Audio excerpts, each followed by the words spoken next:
Hello and welcome to Spirit Touched. In that beautiful hymn we were talking about, The Church is One Foundation, the writer asks God, may the church, like the meek and lowly, dwell on high with him. Matthew 5, verses 3, 5, and 9 in the KJV. Verse 13 says, we are the salt of the earth. Today, far too many churches have lost their saltiness, causing them to lose their flavor. Verse 14, we are the light of the world in that city, aka Washington, D.C., shining on a hill, glowing in the dark for all to see. We need to stop hiding our light.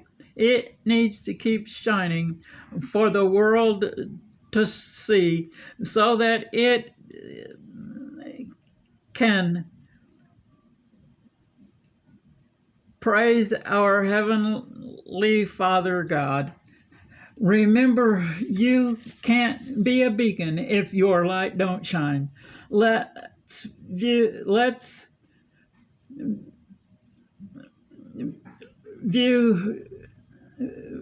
vow to keep that light shining. I don't know about you, but I want to be with those meek and lowly, dwelling with God throughout eternity. Also remember, there's great strength in humbleness and meekness. They stand tall because they are truth tellers and believers. Standing with them is how we become those revelation overcomers. Not only is God all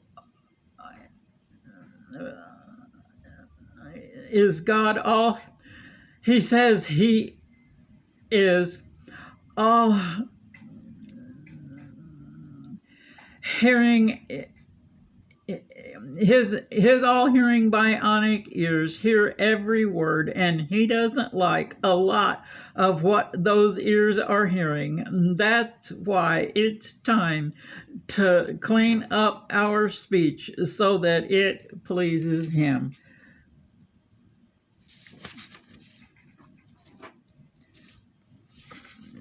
Now we're going to talk about the idea that enough is enough.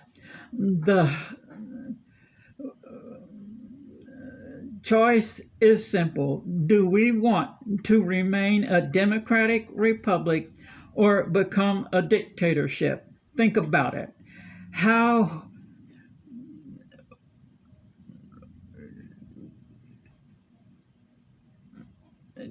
would appearances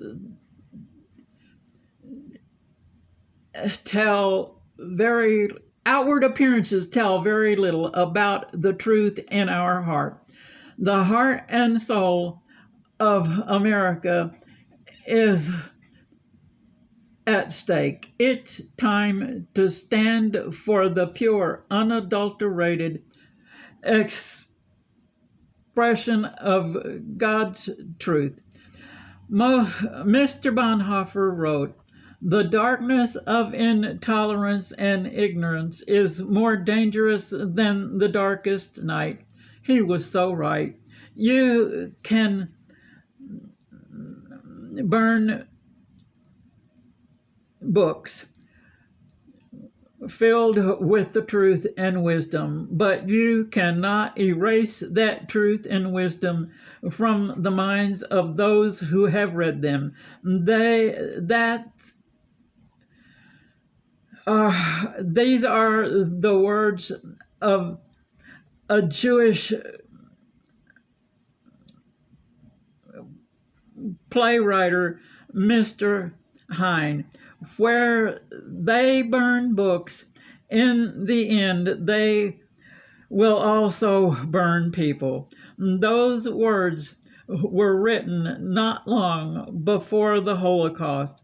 It's like Helen Keller said when she learned her books had been burned in Germany.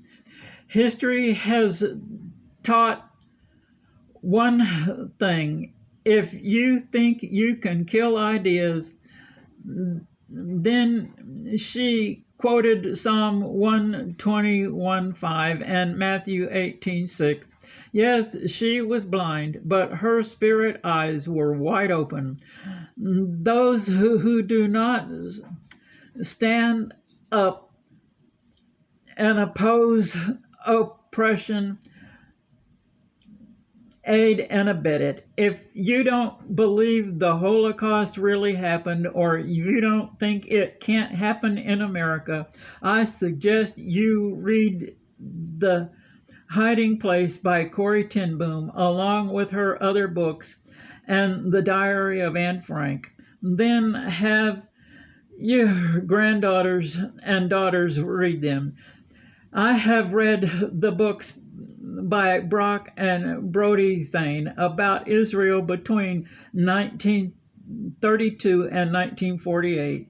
I asked my mother after if they got their facts right, and she said yes, because though she didn't serve overseas, she was in the Air Force as a nurse until December 1943, and I was born 6 months later.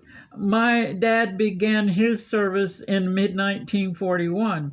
He was stationed in Germany between 1945 and 46. He was a witness to the aftermath of what that war cost. It told Germany it tore Germany apart, even though it's been over 70 years. They are still putting the broken pieces back together. During those war years, the Nazis shot down courageous and colleges and closed theaters and museums. They only wanted the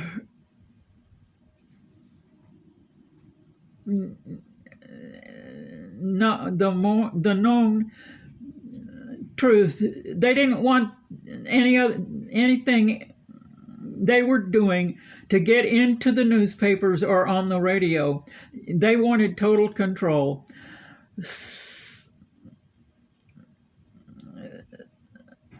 Somewhere deep inside, they knew souls need to be fed with beautiful things, so they fed theirs by stealing works of art and musical instruments from the homes of the wealthy Jews they arrested and sent to those death camps.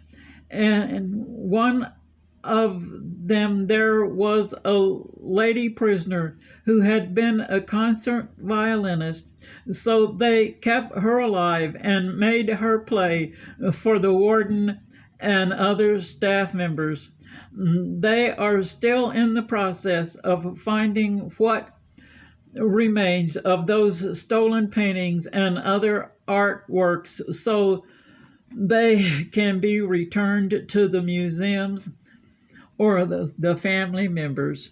1 Samuel 16, verses 14 and then 21 through 23. They did the same at another camp with a lady who played the harp, and at another one with someone who played the piano.